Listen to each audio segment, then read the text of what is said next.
Glad to hear Mr. Gilfillan and Mr. Franz come back. Again, the fundamental issue we have here is the right to vote. Okay? Fundamental issue. Everything else, as I said the other day, is noise. Ms.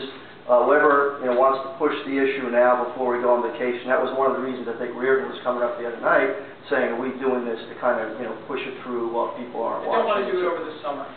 Well, then it shouldn't be done when proms or whatever are going on short notice. That's the issue, at least from my humble perspective. Okay, that's issue number one. Issue number two is Ms. Weber's comment about talking about overseeing the board, overseeing Director Lassus, etc. I think that's correct. What we have to remember is that the board is elected by the constituents, mainly the electorate, to direct the Board of Education, or to direct the school district as to what they're supposed to be doing going forward, to oversee the school district on behalf of the constituents.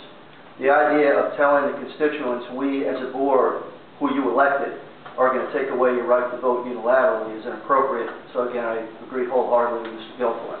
And what I indicated the other day, and I had an email discussion over the Memorial Day weekend with Ms. Weber about this, is if in fact the board wants to do that, terrific, okay?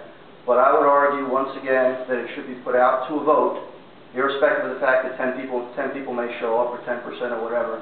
This is something that, again, the board should not be taking away the right to vote from the constituents. If you want to do that, spend the 15 grand and have a referendum and formally decide what's going to happen. If everybody comes out and says, we want to go to November, we don't want to have the right to vote anymore, then so be it. I'm back in my corner, back talking about sod. But up until then, this is a very important piece here, and again, I'm glad finally a couple people woke up and said, what's the other side of this? Mr.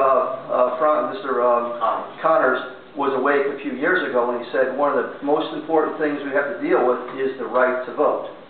Saving $15,000 and all these other things is really not, again, what we should be doing. And we're talking here about the second questions and all these other types of issues. It comes down to, again, what Mr. Gilfillan was saying before, several months ago, is really now there's a lot less room to maneuver. Everything else is transparency now, because we don't have the big budgets that we used to have. We don't have the ability to have as much in reserve funds, etc. And I, for one, in contrast to Mr. Ruth, I think the idea of second questions is a good thing, because that promotes transparency. If you want to raise the budget by 9%, you think it's good, sell it, and we'll vote for it. Again, it goes back to the voters. The voters are the ones who are paying the bill. And the idea of having more transparency is a good thing.